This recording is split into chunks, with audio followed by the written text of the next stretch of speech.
Ongole గిద్దల power ఏంటో ప్రపంచం చూసింది. హైదరాబాద్ చూడాల్సిన అవసరం ఉంది.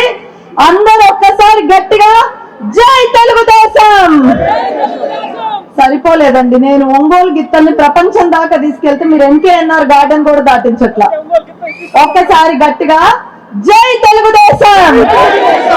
ఇప్పుడు వస్తుంది ఎనర్జీ. జై డీజే, జై డీజే. డీజే అంటే డీజే కాదు, ఒంగోలు జాతర అని మనం ఒక సినిమాలో విన్నాం. ఇక్కడ చూస్తుంటే డీజే అంటే నిజంగానే ఒంగోలు జాతర అన్నట్టు అనిపిస్తుంది.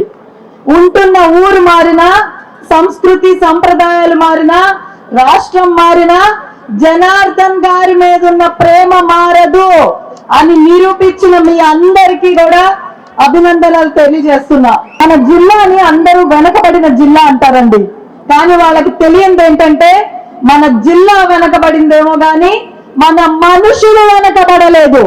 ఒక సినిమా ఇండస్ట్రీ తీసుకుంటే రామానాయుడు గారి దగ్గర నుంచి భానుమతి గారు కానివ్వండి, టి కృష్ణ గారు కానివ్వండి, మాదాల రంగారావు గారు కానివ్వండి, మన జనార్దన్ గారి క్లోజ్ ఫ్రెండ్ అయిన హీరో గోపీచంద్ గారు కానివ్వండి, డైరెక్టర్ గోపీచంద్ గారు కానివ్వండి, అనిల్ రావిపూడి గారు కానివ్వండి, ఇలా చెప్పుకుంటూ పోతే ఎంతో మంది. గ్రానైట్ అండ్ టొబాకోలో మన జిల్లాని బీట్ చేసే జిల్లా ఇంతవరకు లేదు. ఇలాగే కాకుండా మన ఒంగోలు శర్మ కాలేజ్ లో చదివిన చిరంజీవి గారు మెగా స్టార్ అయ్యారు. మన ఒంగోలు స్కూల్లో చదువుకున్న పవన్ కళ్యాణ్ గారు జనసేన అధ్యక్షులయ్యారు. అది మన ప్రకాశం జిల్లా ఒంగోలు పవర్ అంటే. అల్లూరయ్య మైసూర్ పాక్ అయినా, మస్తాన్ ఇడ్లీ అయినా మనకు మనమే సాటి, అవునా కాదా? ఈ రోజు ఒంగోలు వాళ్ళందరూ ఒంగోలులో ఉండాలి. ఇంత మంది ఈ రోజు ఇక్కడికి ఎందుకు వచ్చారు? ప్రొఫెషనల్స్ గా ఐటీ ఉద్యోగాలు చేసుకుంటూ హైదరాబాద్ లో బిజినెస్లు, డాక్టర్లు, లాయర్లు, సిఏలు, ఇన్ని ప్రొఫెషన్స్ లో ఉన్న వాళ్ళందరూ ఈ రోజు ఇక్కడికి రావడానికి కారణం ఏంటి? ఇంతవరకు మనం అందరం కూడా ప్రతి ఎలక్షన్ లో వస్తున్నాం, ఓటేస్తున్నాం, వెళ్ళిపోతున్నాం. ఈ ఎలక్షన్ లో మాత్రం ఇంత కసిగా, ఇంత పట్టుదలగా ఇంత మంది ఒక చోట చేరడానికి కారణం ఏంటి? నారా చంద్రబాబు నాయుడు గారు 2014లో మన రాష్ట్రం విడిపోయాక ఒక అనాథగా మిగిలింది. బడ్జెట్ లేకపోగా 14,000 కోట్ల లోటు బడ్జెట్ తో మన రాష్ట్రం ఉంది. అసలు మన రాష్ట్రంలో బ్రతకగలమా లేదా అన్న సిచ్యువేషన్ నుంచి ఎవ్వరు ఊహించని విధంగా, కలలో కూడా అనుకోని విధంగా, ప్రపంచమే అబ్బురపోయే విధంగా అతి తక్కువ కాలంలో రైతుల దగ్గర నుంచి 34,000 ఎకరాలు సేకరించి అమరావతి అనే ఒక అద్భుత రాజధాని కట్టడాన్ని ప్రారంభించిన నాయకుడు. కలలో కూడా అసాధ్యం అనుకున్న పోలవరాన్ని 75% పూర్తి చేశారు. పట్టిసీమ ద్వారా పులివెందులకి సైతం నీళ్లు అందించారు. ఇండియాస్ లార్జెస్ట్ ఎఫ్డిఐ అన్న కియాని అనంతపూర్ లో పెట్టించగలిగారు. Kia, Franklin Templeton, HSBC, Hero, Isuzu, Lulu ఇలాంటి అనేక కంపెనీలని నిర్జీవంగా ఉన్న ఆంధ్రప్రదేశ్ కి తెచ్చి ఆంధ్రప్రదేశ్ వైపు ప్రపంచం మొత్తం చూసేలాగా లండన్ స్కూల్లో కూడా అమరావతి రాజధాని గురించి చర్చించుకునేలా చేసిన నాయకుడు నారా చంద్రబాబు నాయుడు. అంతా బానే ఉంది, మనది ఇంత పరుగులు పెడుతుంది.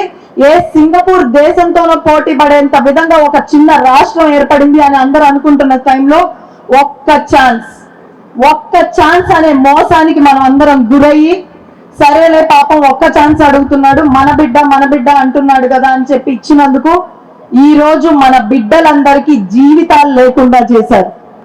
తెలుగు వాళ్ళంటే ప్రపంచంలోనే టాప్ గా నిలిచిన జాతి దగ్గర నుంచి ఆంధ్రప్రదేశ్ కి కనీసం రాజధాని లేదు అని ఒకళ్ళు నవ్వుకునేలా చేశారు. ఈ రోజు రాష్ట్రంలో రైతుల కన్నీళ్లు, మహిళల కష్టాలు, యువతకి ఉపాధి లేక ఇలాగ ఎన్నో కష్టాలతో ఒకప్పుడు బీహార్ ని చూసి మనం జాలిపడే పరిస్థితి నుంచి ఈ రోజు బీహార్ మనల్ని చూసి జాలిపడే పరిస్థితికి మనం ఈ రోజు వచ్చాం.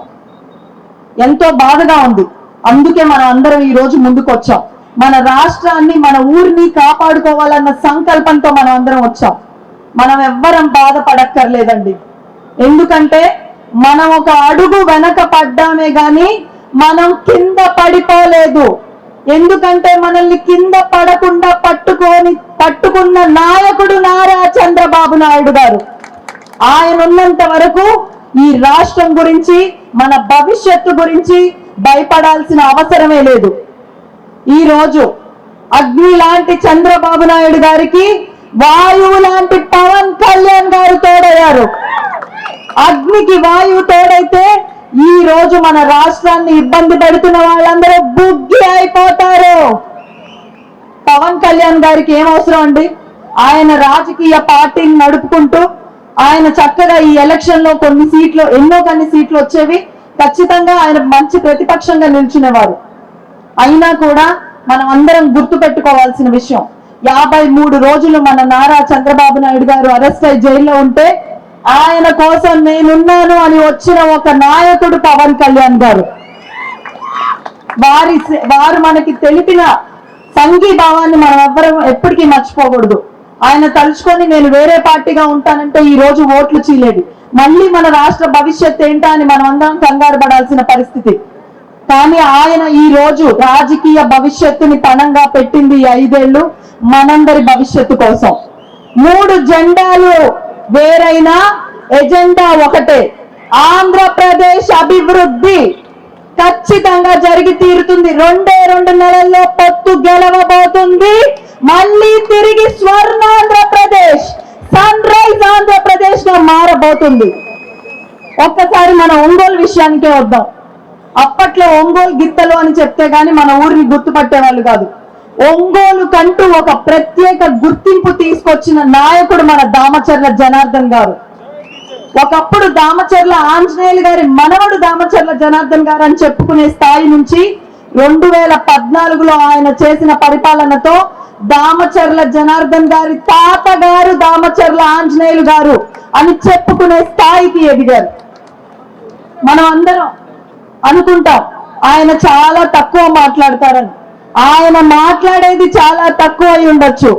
ఆయన పనుల గురించి ప్రజలు మాట్లాడుకునేది చాలా ఎక్కువ ఉంటది. ఒంగోలు కని విని ఎరుగని అభివృద్ధిని కళలో కూడా మనం ఒంగోలుని ఈ విధంగా చూస్తామా అని అనుకోలేని అంత అభివృద్ధిని కేవలం 5 ఏళ్లలో చేశారు. అన్నిటికంటే ముఖ్యంగా ఇక్కడ ఒంగోలు వాళ్ళందరికీ తెలిసిన ఒక ప్రధాన సమస్య, వర్షాకాలం వస్తే చాలు మన ఒంగోలు పక్కనే ఉన్న క్విజ్ కాలేజ్ లో విద్యార్థులు ఎగ్జామ్స్ కి వెళ్తూనో లేకపోతే కాలేజ్కి వెళ్తూనో వాగులో పడి ఎంతో మంది ప్రాణాలు కోల్పోయారు. ప్రతి ఎలక్షన్ కి ఇది ఒక వాగ్దానంగానే వాడుకున్నారు మన ప్రతిపక్ష నాయకుడు. అయినా కూడా జనార్దన్ గారు వచ్చిన వెంటనే విద్యార్థుల ప్రాణాల గురించి ఆలోచించి ఈ రోజు క్విజ్ కాలేజ్కి వెళ్లే దారిలో ఒక బ్రిడ్జ్ వేసి ఎంతో మంది ప్రాణాలు కాపాడిన నాయకుడు. మనమందరం ఆయన చేసిన మంచి పనులు మర్చిపోవచ్చేమో కానీ మన ప్రతిపక్ష నాయకుడు మర్చిపోరండి. ఎందుకో తెలుసా? వాళ్ళ ఊరికి వెళ్లే బ్రిడ్జిని వేసింది కూడా మన దామచర్ల జనార్దన్ గారు. సర్వేరెడ్డి పాలెంలో మేము ప్రచారానికి వెళ్తే చెప్పిన మాట ఏంటో తెలుసా? మా ఊర్లో వర్షాకాలంలో పెళ్లిళ్ళు చేసేవాళ్ళం కాదమ్మా. ఎందుకంటే ఒకవేళ పెళ్లి అయిన తర్వాత అటో ఇటో వెళ్ళాలంటే రాకపోకలు కుదిరే కాదు, లేదా పెళ్లి అనుకున్న టైంలో ఊరు దాటి రావాలంటే సర్వేరెడ్డి పాలెం వాళ్ళు ఎవరైనా ఉన్నారా? ఉన్నారు, అందుకే నవ్వుతున్నారు. ఆ పెళ్లిళ్ళన్నీ కూడా వర్షాకాలంలో మాత్రం పెట్టుకునే వాళ్ళు కాదు. అలాంటి పరిస్థితి నుంచి ఈ రోజు సర్వేరెడ్డి పాలెంలో జనార్దన్ గారి దయ వల్ల ప్రతి కాలంలో పెళ్లిళ్ళు చేసుకుంటున్నారు చక్కగా. అదే విధంగా ఒంగోలులో అనేక బ్రిడ్జిలు, బ్రిటిష్ వారి కాలంలో వేసిన కొత్తపట్నంకి వెళ్లే బ్రిడ్జిను కూడా కట్టింది మన జనార్దన్ గారు. ఈ రోజు కనీసం అది 75% 80% పూర్తయితే ఆ 20% కూడా 5 ఏళ్ల నుంచి పూర్తి చేయలేని ప్రభుత్వాన్ని చూస్తున్నాం. ఒకప్పుడు వర్షం పడితే గాని బిందె నీళ్లు దొరికేవి కాదు ఒంగోలులో. అలాంటిది రోజు మార్చి రోజు ప్రతి ఒక్కరికి మంచి నీళ్లు ఇచ్చిన నాయకుడు, ప్రజల గొంతులు తడిపిన నాయకుడు ఎవరైనా ఉన్నారు, మన గురించి ఆలోచించిన నాయకుడు ఎవరైనా ఉన్నారు అంటే దామచర్ల జనార్దన్ గారే. పోతురాజు కాలువ సమస్య కూడా మనందరికీ తెలుసు.